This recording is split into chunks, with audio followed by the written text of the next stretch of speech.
The basic question that should be raised about any discussion with respect to the origin as well as the evolution of the human beings, or Homo sapiens, is about the diagnosis of this species that would be used. A theory that makes use of the classical concept of Homo sapiens would be needed to span the entire Pleistocene history about the human genus. On the other hand, the more restricted utilization of the authors, like that of Schwartz and Tattersall, would be requiring a limited focus in the smaller portion of the Pleistocene fossils. The Homo sapiens usually share certain traits, like that of the high neurocranium, small face, under the influence of frontal bone, rounded or oval across the lateral profile, true chin, smaller discontinuous supraorbital tori, extended the postnatal growing period, life history, narrow trunk and pelvis, along with shorter pubic rami. The anatomical specification of the Homo sapiens and its lineage would therefore be possible from the specific features like retrocessive face, cranial globularity, mental osseum development, basicranial flexion, pelvic shape and dental microstructure. Along with these features, the distinctive morphologies consisting of the elements with respect to the anatomy of the inner ear have been increasingly well formed in the Homo sapiens. With respect to cranial vault, the distinctive shape of the parietal region in the Homo sapiens is also highly striking. It therefore makes a significant contribution towards globularity across both the occipital as well as lateral views. Basicranial flexion consists of a complex structure. However, the Homo sapiens appear distinctive through various measurements in this aspect as well. The dental microstructure, particularly with the incoming of the synchrotron and micro-CT technology, has not only been demonstrating strengthened ontogeny of the Homo sapiens, but also had been unveiling several differences between the Homo sapiens in comparison to the other hominin creatures in terms of striking features like the enamel thickness as well as the overall enamel shape with the dental junction. The second important question that tends to concern the process of evolution of the Homo sapiens is related to the fact whether it was a gradual or punctuational process. As per the hominin record of the Middle Pleistocene in Africa, these are really rare and outdated. Therefore, it is not possible to determine whether the fossils like Omo Kibish or Herto represent the earliest forms of the traits that we are able to associate with the extant species. In Europe, recent redating about the fossils of Cima de los Huesos to around 400 Ka had suggested that several features of the Neanderthal, especially along the face, teeth and jaw, were well developed at that time. The European record went on to indicate that a gradual, not entirely ordered, accretion with respect to the Neanderthal synapomorphies. Therefore, at the present state, one cannot determine that if there existed a symmetry between Africa and Europe with respect to the appearance of distinctive traits about the Neanderthal as well as the modern human species. Finally, while considering the evolution of the Neanderthal as well as the modern traits of the human being, Trinkaus had found that there existed a symmetry with respect to the changes in both of the lineages, as the modern one had derived more than the Neanderthal species. The third question is with respect to the property of the last ancestor of the Homo sapiens as well as that of the Neanderthal origins.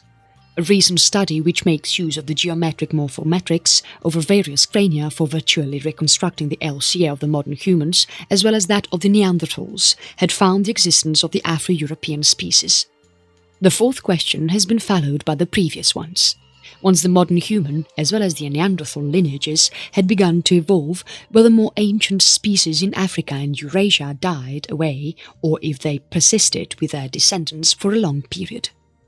As this type of question might pose a major issue for any form of phylogenetic, cladistic or taxonomic criteria, there has been the existence of some growing evidence about the survival of the earlier middle morphologies of the Pleistocene. In addition to this, the recent evidence with respect to the later episodes of Pleistocene about the introgression between various human lineages across Eurasia and Africa has revealed that the comparable exchanges of the genetics could have been taking place in the Pleistocene. African Middle Early Pleistocene Homo sapiens fossil record. The available fossil record for the reconstruction of the evolution of the Homo sapiens in regions of Africa has been currently sparse and outdated. This theory is dominated by several materials and factors that arise from the sedimentary basins containing fossils records in East Africa. Several huge expanses of West and Central Africa were inhabited at the time of the later Pleistocene. This is shown by the evidence of the presence of artifacts. However, there has not been a single fossil until now that would help in the identification of the type of early inhabitants in this region. Therefore, the presently available record can be considered to be highly biased as well as unrepresentative with respect to the whole continent. More detailed and wider compilations upon the material as well as its dating could be found in Tattersall and Schwartz as well as in that of Wood, Millard and Klein. North and Northwest Africa. In Morocco, later Pleistocene archaeological evidence with changes from Middle Non-Archean Stone Age or Paleolithic Age to those of marine isotope stage in the Archean has continued along some regions. The infamous Jebel Irhoud structure or cave got exposed during the operations taking place in some buried mine. Since the time of 1961, this cave has produced several faunal remains along with MSA, non-Archean archaeology, as well as 7 fossil Homo sapiens in addition to several specimens. The fossil remains of the humans have been present from low range along the stratigraphic sequence, a calvaria, along with a mandible that resembles that of some child. The cranium has been observed to be relatively long, along with smooth and angular contours. There is the presence of a strong supraorbital torus inferior to the domed frontal, along with a cranial vault that is parallel-sided and a large capacity. The face seems large and broad, especially along the upper dimensions, along with flat cheekbones, as well as a broad and low nose, with an inferior alveolar prognathism. There is a greater projection of the occipital, along with modern frontal and parietal shape, and equally firm supraorbital development. Though the comparisons of the contours of the midline recommend about the affinity of the Homo sapiens towards cranial vaults, various kinds of studies have suggested that these indicate closer similarities to the recent samples of Homo sapiens. Both of these display some kind of phonetic similarities to the early species, like that from the skull, Herto and Quafsech. However, these lack the expansion of the upper parietal. In the cranial vault, there is a resemblance to Sima fossils along with the early Neanderthals. The immature JI3 mandible represents a gracile body along with huge posterior teeth and might show anterior chin development. The JI4 is also partial humerus, even after its immaturity, as there is an immature pelvic portion. On the overall basis, there is enough preservation of the GI1 for indicating that it is not used to represent the modern Homo sapiens anatomically. However, there are hints of basicranial flexion that is present in the relationship of the vault and the face. JI2 and 3 appear quite difficult for assessing as they are quite incomplete. However, the teeth portion of Irhoud 3 has undergone synchrotron analysis that suggests the age at their death to around 8 years, along with the development pattern of the modern Homo sapiens. At the same time, the ESR analysis of the both enamel has suggested the age to be around 160 Ka, that is very likely as the minimum figure. The Kabibat Rabat hominin that originates from Morocco comprises of a fragmented cranial vault along with complete lower and upper jaws. The larger teeth represent the typical specimens of the Middle Pleistocene from the regions of North Africa.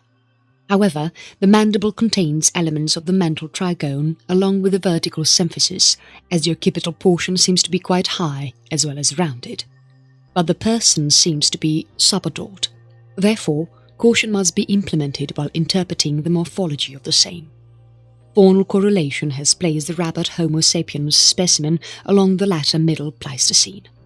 Morocco cave of the famous Dar es Sultan II has resulted in the production of some immature calvaria along with some adolescent mandible as well as a part of the skull with linked hemimandible. An anterior vault of the DES5 is quite high and tends to be very large. It is strong but partitioned over a low suborbital torus with a flat face and low, broad nose. There have been indications of the presence of the canine fossa along with alveolar prognathism. Even the mandible, along with the preserved detention, also appears to be very large.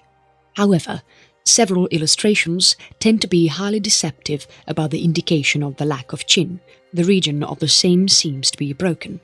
The DS5 has rather a modern-looking bone shape and face. However, both are quite large in shape. The caves of Tamara and El Aliyah in Morocco have also produced the fragments of the cranial fossils of the Homo sapiens from the Aterian or MSA contexts. The material of Aliyah consists of a large teeth and maxilla. However, the preserved morphology of the cheek appears to be rather flat and non-Neanderthal in nature. However, much of the same Homo sapiens species is not preserved. The fossils found in the Tamara represent some kind of vault fragments and lack a mandible as well as a supraorbital torso. A good number of several other sites of the Aterian have resulted in dental material. The cave named Zohra, located at El Harahora, has produced a canine along with mandible during the excavations. The dental samples of the Aterian technique usually represent the large dimensions in comparison to the later Pleistocene Homo sapiens as well as the Neanderthals. However, a smaller and thicker enamel along with anterior dentition represent more of the modern traits. As the crown morphologies tend to be quite complex, these resemble the materials like quoffs and skull in a more close pattern than that of the Neanderthals. In comparison to the larger and complex morphology of the molar specimens that have been found in the Aterian material of Morocco, the only portion of the teeth present in the fragments of the posterior mandible have been recovered from the deposits of the level Loisomosterian within the Libyan cave along the How of Ter in 1950 tend to be simple and small-crowned. The fragments of the mandible appear to be low rami and there is no evidence about the retromolar spaces. Another possible specimen associated with MSA that tends to lack the dental complexity and size of the material related to the Moroccan Aterian is the fragmentary segment and the cranium of a child that has been recovered within some sand deposits on top of the Taramsa hill in Egypt. Much of cranial vault has been preserved for indicating the modern shape. However, the presence of postcranial skeleton has been quite friable and only some of it is able to survive. The exact MSA age of this specimen cannot be confirmed through means of direct dating. Southern Africa. The type of Florisbad cranium has been observed at the open locality across South Africa in the year 1932. This was found as stratified along a long sequence that remains poorly dated until a long time. This remained the same until ESR had provided an estimate of the age on enamel fragment that was obtained from the human fossil and the age was approximated to be 259 Ka. The bone of the frontal region is observed to be wide, receding and thick along with the supraorbital torus tending to be high with some form of lateral reduction. The face is available incomplete, however, it quite broad along the upper portions with some canine fossa expression. In the reconstruction of R. Clarke, the face appears to be low to the great breadth and also allows for an entire anterior dentition. Florisbad has been sometimes observed to be the morphological alliance to the Broken Hill and at other times a representation of the later Middle Pleistocene species of the Homo sapiens or a precursor to the Homo sapiens or even as an LCA of the modern clades and Neanderthals. The human fossil of the Clysis River mouth has been obtained over a span of about 40 years in several stratigraphic contexts of the MSA from an interrelated complexity of the caves along the southeastern regions of South Africa. The material found here tends to be highly fragmentary and is used to represent the maxillary, mandibular, postcranial and facial as well as cranial vault. The mandibles represent a great variance and range from chinless and large to the ones some a modern morphology to another range of small and robust corpus having small teeth. The presence of two maxillary specimens reveals about the variation that exists in size, with an isolated zygomatic of the modern concepts. An apparent frontal fragment of an adult represents a great interorbital breadth with a centrally suborbital profile. The presence of a few postcranial bones that have been recovered indicates the existence of the individuals with a small body. Although the proximal ulna had been found to have relatively larger joint surfaces. Some of the elements of the assemblages of the classes have clearly conformed to the pattern of the modern Homo sapiens. However, several other materials cannot be readily assigned to the various parts that are preserved. The Border Cave in South Africa has resulted in a number of subfossil or fossil of the human remains of the MSA antiquity. During the time of the 1940s, an ulnar fragment, a humerus, along with 2 metatarsals had been recovered from the soil heap, and these were argued upon preservations to be of the MSA age. The robusticity and size have suggested that these might be representing the same person because in the Border Cave 1 a partial skull was also observed. The skull consisted of only the upper parts of the face as well as a wart. However, enough material has been preserved for showing the large size, a small development of the supraorbital domed frontal along with larger interorbital breadth. Though this appears to be the modern aspect, the large size along with the upper and frontal facial expression tends to discriminate the same from the recent human population. A BC2 indentulous mandible has also been recovered at the same time, and this appears to be small as well as lightly built and proves to be assignable to the modern Homo sapiens in anatomical terms, as well as on symphysial morphology. The skeleton of the infant, BC3, has appeared to be representing the Homo sapiens and plays an important role in the association with red pigment and conal shells. Just like BC2, even BC5 and its partial mandible tends to be small and represents a modern morphology. Moreover, its importance gets enhanced by the direct methods of ESR dating that helps to provide the estimated age of around 75 Ka. East Africa. The ES Alice Springs cranium was initially discovered by the tourists after several changes had taken place along the lake levels at the regions of West Turkana in Kenya. The cranium of the discovered fossil had suffered years of anterior erosion along with the face. However, enough of it has been preserved for revealing the archaic morphology.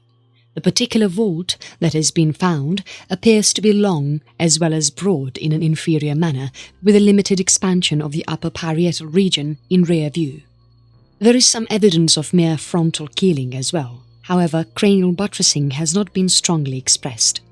The occipital structuring is slightly rounded with a minimum development of the occipital torus.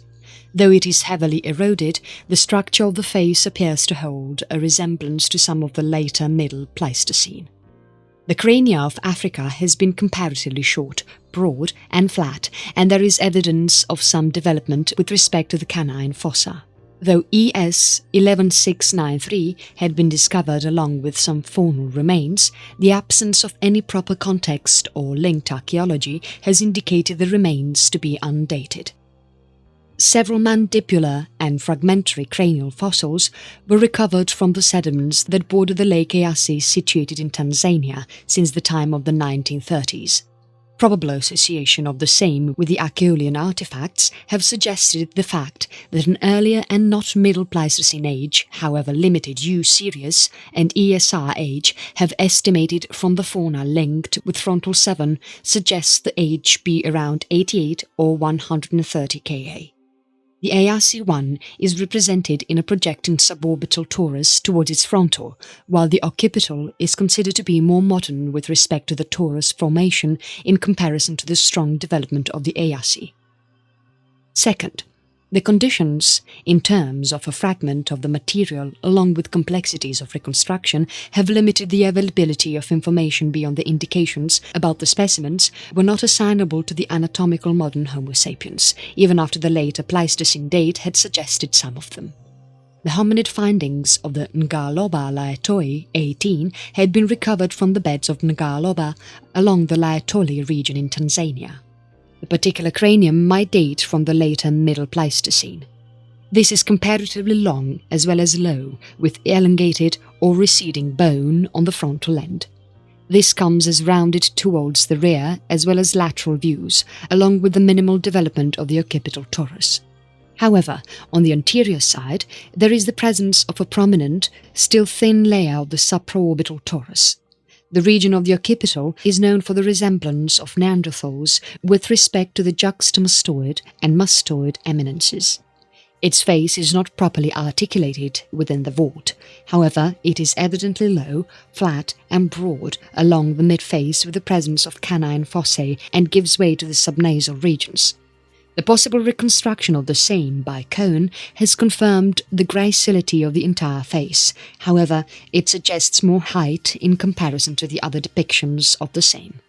The workers like Reitmeier have gone to suggest the LH18 as comparatively modern, however it doesn't conform to the modern Homo sapiens anatomically in the overall morphology, in spite of the available parietal and facial shape.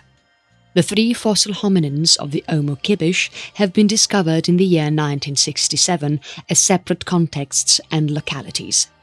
Omo 1 was considered to be a partial skeleton along the member 1 present in the Kibish formation, while Omo 2 represents a desolated surface findings of the Calvaria, and then Omo 3 represents the frontal fragment from the member 3. In the most recent times, an American expedition has relocated the genuine sites of both the Omo 1 and Omo 2. This has recovered several human materials which include various parts of the Omo 1 along with additional fossils. The skull of the Omo 1 and its assemblage is the main subject of various reconstructions. However, all of these conquer towards the indication of a rounded, high as well as voluminous vault in the cranial region with some occipital morphology of the Homo sapiens and its configurations. The dentition, mandible and the face appear to be greatly fragmentary, however represent a mental eminence and canine fossa. The postcranial fossils include that of the limb bones that represent the modern concept, however with some distinctions that have been noted in the skull Quaffsech, Neanderthal, as well as in Upper Paleolithic people, along with some proportions that appear to be comparable with some of the current East Africans. The Omo 2 too has a large brain case, along with the presence of some endocranial capacity of around 1435 cubic centimeters. However, it tends to be narrower with the parietal sides in contrast to the expanded parietals of the superior regions. There is also the presence of a great angled occipital region that bears a high occipital torus. There is also the display of the parasagittal flattering on either side of the midline keel. Contrasting to these features, the presence of the supraorbital torus is composed of a weak prominence towards the anterior end of the broad, flat, as well as receding bone in the frontal zone. The respective ages of the Omo 1, as well as that of Omo 2, are considered to be the sources of a great controversy. However, these now appear to have well established at around 195 Ka. The classification of the Omo 1 and Omo 2 is quite difficult. It is quite evident that the Omo 1 could be assigned to the modern Homo sapiens category from the fossilized parts. However, Omo 2 could be tentatively placed along the clade with respect to the supraorbital reduction. The 2 individual human fossils that are found in the formation of Guomde in East Turkana during the times of 1971 and 1976 had consisted of a proximal fragment of a femur KNM to ER 1999, along with a partial skull numbered KNM ER 3884.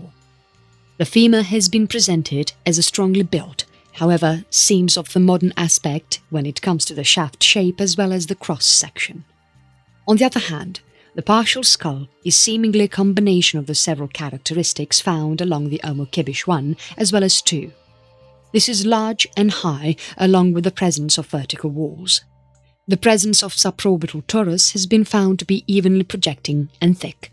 The direct dating of the uranium series of this particular material suggests the age be more than around 180 Ka. Various dental as well as cranial human fossils have been recovered from a particular open site located at Herto in Ethiopia in the year 1997. The major part of the fossils consisted of the complete skull of an adult, immature calvaria and some other parts of the cranial vault resembling an adult. All of the fossils are quite large in size, with the adult skull possessing a capacity of around 14,050 cubic centimeters. The overall length of the human skull has been found to be exceeding the range of 5,000 crania of the modern times. However, it tends to be relatively projecting and strong and is partitioned into central as well as lateral parts. However, the angled occipital with a centrally sturdy torus is observed to be reminiscent to that of the fossils of the Jebel Arhound II and Broken Hill I.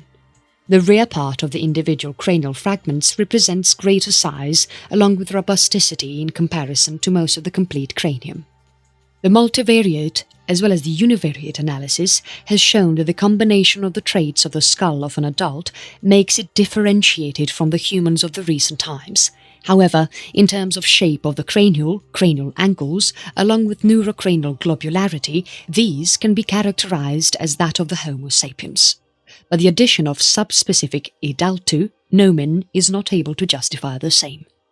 The calvaria named Singa had been discovered along the block of various calcrete along the dry beds of the River Blue Nile situated in Sudan during the year 1924. It was considered to be quite notable for the presence of the strong bosses in the parietal regions. It consists of a well-marked, however being centrally divided along the supraorbital torus, upper face with wide spacing in the intraorbital regions, while the frontal being quite high. But the parietals tend to be highly short, along with the occipital also being short and protruding without the display of any transverse torus. The natural breakage has allowed the removal of the filling of the endocranium with calcrete, thus revealing a greater portion of parietal bosses that have been thickened abnormally by the diploic bone. The presence of some endocranial mold has indicated the presence of the cranial capacity to be around 1400 cubic centimeters. At the same time, the asymmetry suggests the presence of the left-handed person. Moreover, the CT scanning also revealed the proof of pathology along the unilateral absence of the ear towards inner structure towards the right side along with Spohr et al. This suggested the presence of labyrinthine ossification that had taken place followed by some infection of the top labyrinth membrane. This occurrence might have taken place due to the presence of some blood-borne disease or infection or some kind of blood disorder like the anemia that would fit along with some explanations to be given to explain the process of parietal pathology. Due to the presence of its pathology, it has become quite unclear about the abnormality of the shape with respect to the calvaria. On the overall basis, the cranial morphology on the anterior side appears to be quite modern. However, the parietals seem to be abnormal, which aim to prevent the taxonomic assessment in a proper manner. The fossil has been dated to an age of around 131 to 135 Ka by the process of U-series along the sediments from the inside structure of the calvaria along with the ESR analysis on the linked faunal remains. Skull and Quafsech, Western Asia. Though not in Africa, the particular Levant has been clearly a representative of the ancient population that existed between Eurasia and Africa. Various materials like the Zutier fragment of the front facial area that could have been derived from the Middle Pleistocene, it remains quite difficult to be classified. Later diagnosable material that has been assigned to the MIS5 is also believed to have some from Israel, as in the form of the Neanderthal skeleton of the Taboon I, along with the material from the caves of the Quafsech and skull. The Mukharites skull site comprises of the small cave along with some larger external terrace and rock shelter with major hominin and archaeological remains to be coming from the latter. The fossils of the skull, that comprised of around 10 individuals, had been discovered during the time of 1931 and 1932, which was a part of a big rescue dig in the area of the Mount Carmel. There has been the presence of evidence about some individuals of the skulls being intentionally buried, which might explain the good preservation of their fossils. Both the skulls 4 as well as 5 have shared significant portions of the postcranial as well as cranial materials being preserved. The skull 9 comprises a greater fragmentary face and calvaria with some fragments of the pelvic as well as femur. In one stage, the skull fossils were believed to be just approximately 40 Ka in their age. This calculation was based on lithic and faunal resemblances to the Taboon. The middle-late Paleolithic levels to around 40 Ka had been due to the use of radiocarbon. but the material of the skull fossil is now dated to fall between the range of around 100 to 130 Ka with the help of the ESR, luminescence and new series analysis. However, there exists the possibility that the skull 9 tends to be older than the rest of the fossils. This has been suggested by the morphology as well as the minimum stratigraphic position of the same.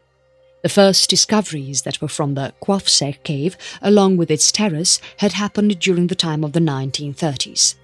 However, the deeper study of the same started during the year 1970, along with the publication of the proper specimens of the Kwafsek fossils. By this time, several new excavations had been enlarging the samples associated with the Middle Paleolithic era to around 16 persons. The monographic work of van der Mesch had been upon the still expanding series. This explained the fact that the Kwafsek and skull samples had shared the associations of the Middle Paleolithic, along with the appearance of the symbolic burials as well as the major skeletal similarities.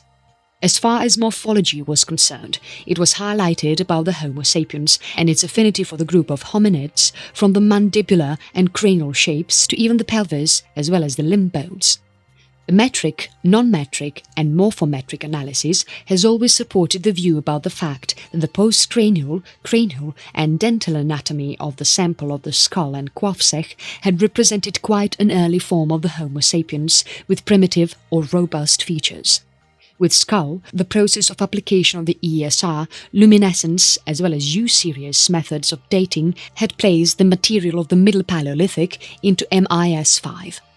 The age estimates had ranged from around 90 to around 120 Ka.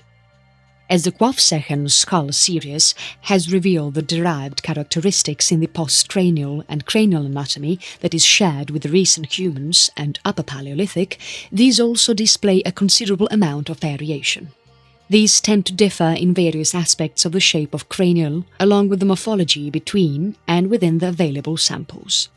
As there are greater ranges of error present upon the available manual dating of these sites, along with the archaeological and skeletal material, it can be considered quite possible in the current times for determining the fact whether skull and Kwafsek specimens are used for representing different kinds of samples from the same population of the variable MIS5. This is because it is assumed within the Paleolithic studies that two striking populations that are separated by various millennia might tend to cover a long period at both the sites. Late Pleistocene human record in Africa. During the span of last 25 years, the model of the African origin has dominated the discussions with respect to the evolution and origin of the Homo sapiens. However, several recent modifications have taken place with respect to the presence of introgression from several archaic humans, like that of the Denisovans and Neanderthals outside of Africa. The exact date of the origin of the Homo sapiens, as with this model, has also been changed, as with several new discoveries along with dating work. Therefore, it is now placed at around 200 Ka with respect to the first appearance of the Homo sapiens in the form of the skeleton of the Omo Kibish I, as well as the younger form of Herto material. The usage has been quite consistent with the diagnosis of the Homo sapiens, with a working definition that is delimited by the recent cranial and skeletal variation in characteristics like the domed neurocranium, enhanced basicranial flexion, reduction in projection, and overall facial size. In the fact that the Homo sapiens is a comparatively younger species is accepted, and that is distinct from the putative LSA and Neanderthals, then there are several possibilities for the exact evolution of the Homo sapiens. One possibility could be the limiting of the diagnosis of the species with respect to both Homo sapiens and Homo neanderthalensis. These would be limited to the samples which used to share the morphological characteristics of various terminal members of the modern human class and the Neanderthals. The primitive members of the Homo sapiens and the Neanderthals had revealed only specific diagnostic characters about the terminal species that could be given an individual name of the species. If the particular is to be followed, the intermediate species between the Homo sapiens and the Neanderthals would be the Homo helmei on priority. Given the fact that there are existing difficulties in differentiating the LSA from its early stages of origin and evolution with the respective Neanderthalensis and the Sapiens, it tends to further create the taxonomic divisions for the relatively short-lived individuals that would simply atomize the problems rather than solving them.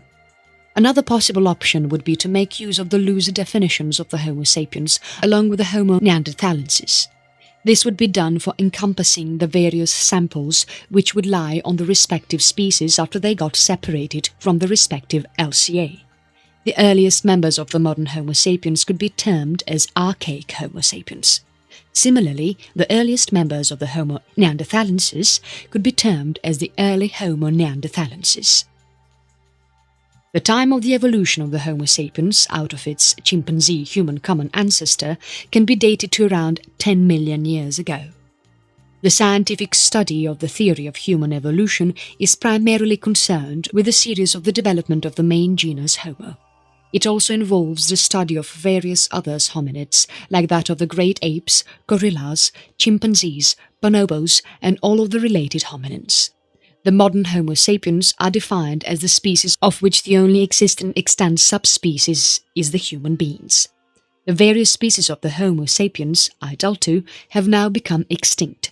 The Homo neanderthalensis had become extinct some 30,000 years before and has been sometimes classified as the subspecies of the Homo sapiens. The genetic studies reveal that the functional DNA of the Neanderthals and that of the modern Homo sapiens had diverged some 500,000 years before. The anatomical structure of the modern human beings had first appeared along the fossil record found in Africa some 195,000 years before. The studies related to the molecular biology has given the evidence that time of divergence with respect of the common ancestor of the Homo sapiens of the modern times was some 200,000 years before.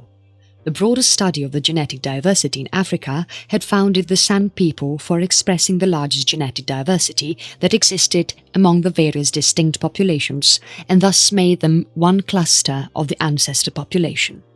The research had also located the exact origin of the human migration of the modern times along southwestern Africa and Angola and Namibia. The natural selection and its forces have still continued to be operating on the modern human populations, with the availability of evidence that various regions of the display of genome and its directional selection to 15,000 years in the past.